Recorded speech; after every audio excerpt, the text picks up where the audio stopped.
भाइयों बहनों, मैं कभी ये सोच नहीं रखता हूं कि पुरानी सरकारों ने कुछ किया नहीं, ये सोच मैं नहीं रखता, और न ही भारतीय जनता पार्टी का कोई कार्यकर्ता रखता। देश आजाद हुआ तब से जितनी भी सरकारें आई, उन्होंने अपने अपने तरीके से देश की सेवा करने का प्रयास किया है, अपने अपने तरीके से देश को आगे बढ़ाने का प्रयास किया है। जो जो अच्छा हुआ है उसके लिए वे सभी सरकारें बधाई के पात्र हैं, उन सरकारों का नेतृत्व करने वाले सभी बधाई के पात्र हैं, और हम सबका दायित्व बनता है जो अच्छाइयां हैं उसको लेकर के आगे चलें और अधिक अच्छा करने का हम प्रयास करें। हम भी देश को कुछ देकर के जाएं, सामान्य मानवीय की आशा आकांक्षाओं के अनुरूप हम कुछ करके जाएं। ये अगर हमारे मन का भाव रहा तो देशवासियों को निराश होने की नौबत नहीं आएगी। मैं ज्यादा इन दिनों टीवी वगैरह तो नहीं देख पाता हूं, अखबार पूरा पढ़ पाता हूं, लेकिन जो कुछ छोटा मोटा आता है, इस चुनाव नतीजों को अलग अलग तरीके से लोग मूल्यांकन कर रहे हैं। अगर देश की जनता ने हम पार्लियामेंट बनाई होती, फ्रैक्चर मैंडेट दिया होता, तो ये कह सकते थे कि सरकार के प्रति सिर्फ गुस्से का कारण था या एंटी एस्टैब्लिशमेंट था। वो तब होता कि सिर्फ फ्रैक्चर मैंडेट होता, लेकिन पूरी प्रक्रिया में इनका छोटा मोटा एलिमेंट रहता है, उसका कोई इनकार नहीं करता है। लेकिन भारतीय जनता पार्टी को संपूर्ण बहुमत देने का मतलब होता है लोगों ने आशा और विश्वास के लिए मतदान किया है। ये पूरा वर्डिक्ट होप से है। और आपको स्मरण होगा जब अपनी राष्ट्रीय परिषद मिली थी, उस दिन मैंने कहा था कि चुनाव आशा का चुनाव, होप का चुनाव, और जनता ने उसी प्रकार से चले। 2013 में हमारी राष्ट्रीय परिषद मिली थी तालकटोरा में, और गुजरात में फिर एक बार हम सरकार बना करके आए थे और पार्टी ने हम लोगों का बड़ा सम्मान किया था। उस दिन एक बात मेरे मुंह से निकली थी, और मैं ये 2013 के जनवरी फरवरी की बात करता हूं, और मेरे से मुंह से एक बात निकली थी। पार्टी के सभी साथियों को मैं उसका स्मरण दिलाना चाहता हूं। उस दिन मैंने कहा था, हम चले या न चले देश चल पड़ा। यह आवाज मेरे मुंह से निकली थी, और आज जब हम इतनी बड़ी संख्या में पूरा सेंट्रल हॉल लबालब भारतीय जनता पार्टी के समर्पित सेना के लिए से भरा पड़ा है, उसका कारण देश चल पड़ा है। हम चले या न चले, उसी लाइन नतीजा। भाइयों बहनों,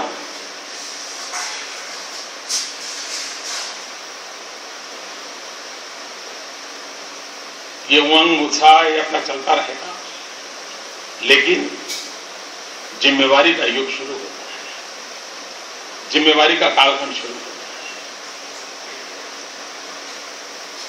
शायद इस सभागृह में मेरी तरह बहुत लोग होंगे जो आजाद हिंदुस्तान में पैदा हुए हैं, और शायद देश में भी आजाद हिंदुस्तान में पैदा हुए किसी व्यक्ति के नेतृत्व में पहली सरकार बनेगी। अब तक देश में सारे नेता गुलामी के कालखंड में उनका जन्म हुआ था। ये बात हमको स्वीकार करनी होगी, जो हम आजादी में के कालखंड में पैदा हुए, हमें आजादी का जंग लड़ने का सौभाग्य नहीं मिला। हमें देश के लिए मर मिटने का सौभाग्य नहीं मिला। हमें जवानी जेलों में खपाने का सौभाग्य नहीं मिला। लेकिन कोटि कोटि जनों ने हमें देश के लिए जीने का अवसर जरूर दिया है। देश के लिए भले हम मर न पाए, देश के लिए भले हम जूझ न पाए, देश के लिए भले हमने अत्याचार झेलने का अवसर नहीं आया, लेकिन आजाद हिंदुस्तान में पैदा हुए हर व्यक्ति को, इस सभागृह में बैठे हुए के लिए, पूरे देशवासियों को, आजाद हिंदुस्तान में पैदा हुए हम लोगों के लिए जीवन का संकल्प होना चाहिए, देश के लिए जिएंगे। समय का पल पल, शरीर का कण कण 125 करोड़ देशवासियों के काम कैसे आए, ये अगर हम सपना लेकर के चलते हैं तो देश बहुत तेजी से संकटों से बाहर निकल करके तेज गति से आगे बढ़ना शुरू कर देगा। भाइयों बहनों, मैं स्वभाव से आशावादी व्यक्ति हूं, मेरे डीएनए में ही लिखा हुआ है। मुझे जीवन में कभी निराशा वगैरह मेरे को पता नहीं वो क्या होता है, मुझे मालूम नहीं। और एक बार यहाँ कॉलेज में मेरा भाषण हुआ तो मैंने कहा था, आज मुझे वो बात फिर से कहने का मन करता है। मैंने कहा किसी को ये गांव बताओ तो कहता है कि आधा भरा हुआ है, कोई कहता है आधा खाली है। मेरी सोच तीसरे प्रकार की, मैं कहता हूं आधा पानी से भरा है, आधा हवा से भरा है। आपको खाली नजर आता होगा, मुझे नहीं आता है, मुझे हवा से भरा हुआ नजर आता है। और इसलिए मैं कहता हूं, मैं बहुत ही आशावादी व्यक्ति और सकारात्मक मार्ग के लिए आशावादी होना एक बहुत बड़ी आवश्यकता है।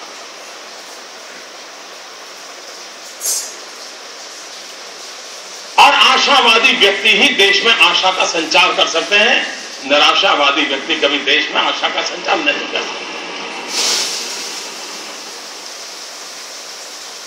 संकट आते हैं, किसको नहीं है इस बात जीवन में।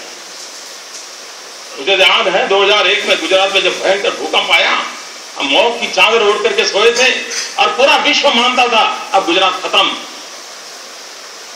देखते ही देखते वो खड़ा हो गया, दौड़ पड़ा। भाइयों बहनों, मैं देशवासियों को विश्वास दिलाना चाहता हूं, निराशा छोड़नी होगी हमें। पुराने कितने ही बुरे अनुभव क्यों न हो, उसके आधार पर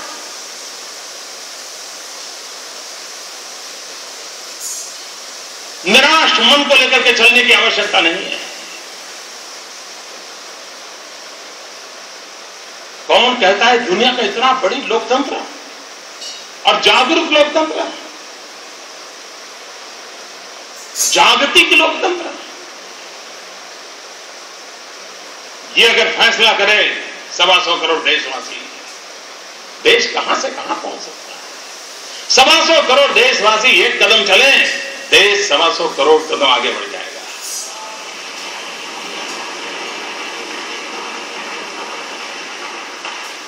दुनिया में कौन देश है जिसका 6 ऋतुएं हो, 6 सीजन हो, ऐसा विश्व में कौन है? हम ही तो है। ईश्वर की इतनी बड़ी कृपा है हम पर, प्राकृतिक संपदाओं से भरी हुई ये हमारी धरा उर्वरा है। यहां के लोग बाहर जाते हैं तो दुनिया में नाम कमाते हैं, सिर्फ उन्हें अवसर देने की जरूरत है।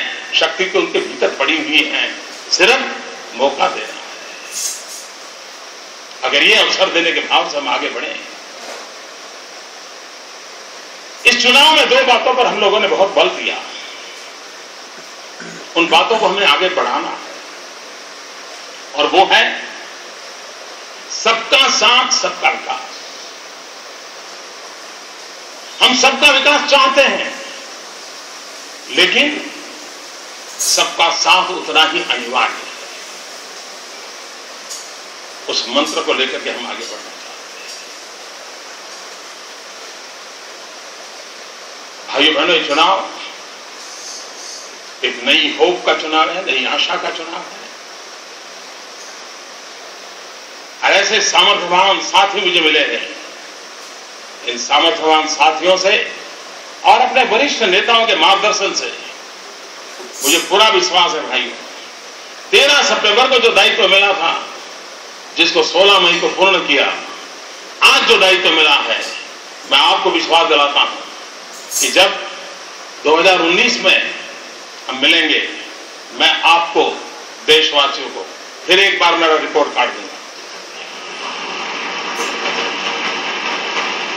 परिश्रम की पराकाष्ठा करूंगा, अपने लिए नहीं, देश के लिए जीऊंगा। और मैंने कहा, यह सरकार गरीबों को समर्पित है। जो कुछ करने के इरादे से बैठे हुए हैं, इच्छा है, उनके लिए। भाइयों बहनों, 2015-2016 हम सबके जीवन में एक महत्वपूर्ण अवसर आ रहा है। पंडित दीनदयाल उपाध्याय जी का शताब्दी वर्ष आ रहा है, 2015-2016। चरैवेति चरैवेति चरैवेति का मंत्र जिस महापुरुष ने जी करके दिखाया, और उसी से त्याग तपस्या के अधिष्ठान पर संगठन की पूरी व्यवस्था विकसित हुई। अभी से 2015-16 में पंडित दीनदयाल उपाध्याय जी के शताब्दी का पर्व कैसे हो, सामान्य व्यक्ति के जीवन में सुचिता का आग्रह कैसे हो। पंडित दीनदयाल उपाध्याय जी ने हमने जो रास्ते दिखाए थे, उसमें विचार की जितनी ताकत थी, उससे ज्यादा ताकत आचार की थी। और आचार परमो धर्म, इस भाव से हम चले हुए लोग हैं, उसको हम कैसे निभाएं।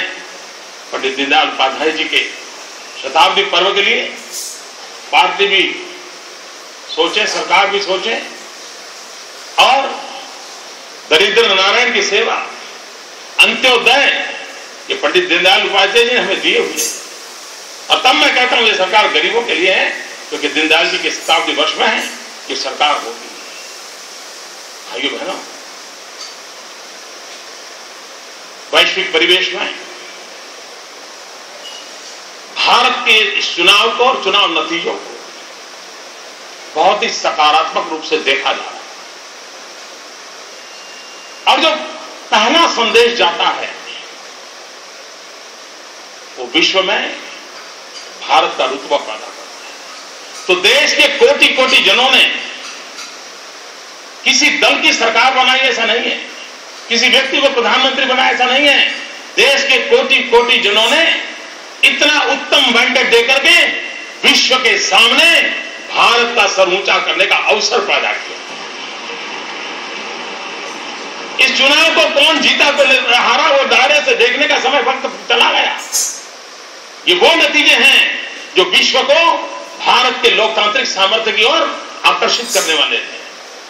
और अब देश, जिन लोगों के मन में निराशा थी, दुनिया के कई देश भारत से बहुत अपेक्षाएं करते थे, आशा हिंदुस्तान के सामान्य मानवी में जगी है। वैसी आशा विश्व के मानवतावादी ताकतों में भी बढ़ी है।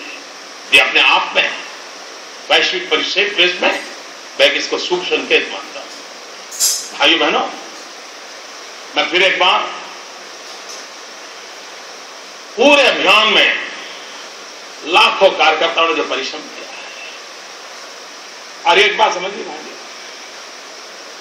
ये मोदी जो आपको दिख रहा है ना, और मीडिया के मित्र भी समझे, और देशवासियों को मैं कहना चाहता हूं, मोदी आपको दिखता है इसलिए नहीं कि मोदी बहुत बड़ा है। मोदी इसलिए दिख रहा है कि मेरी पार्टी के वरिष्ठ नेताओं ने मुझे अपने कंधे पर बिठाया।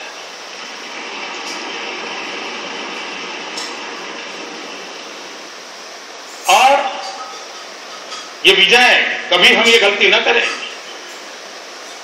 देखिए, मुझे टिकट दिया तो कैसा जीत गया, अब तक उसको मिलता तो नहीं जीता। ऐसे भ्रम में हम न रहें। आज हमने जो कुछ भी पाया है वो पांच पीढ़ी खप गई है तब आया है। जब जनसंघ शब्द सुनकर के लोगों को समझ नहीं आता ये लोग कौन है, कोई धार्मिक संगठन है, राजनीतिक संगठन, ये भी पता नहीं था। उस जमाने से दीवारों पर दिया जलाते जलाते खपे हुए अनेक परिवार हैं। मैं आज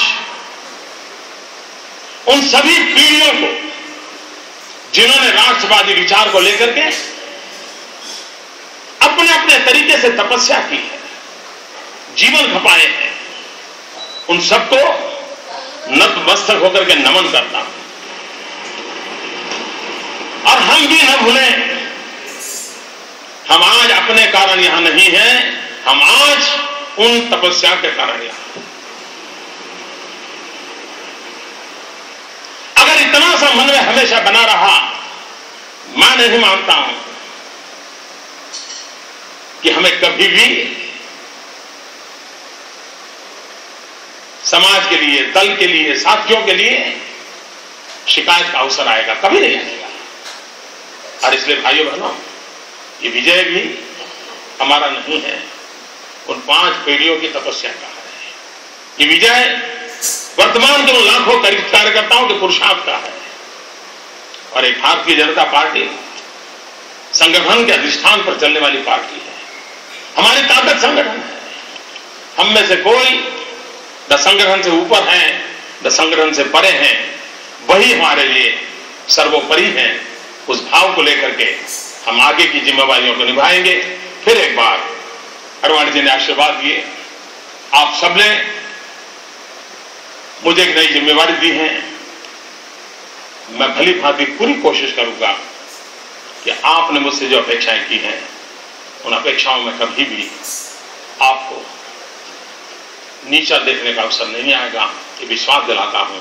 फिर एक बार आप सबका बहुत बहुत धन्यवाद।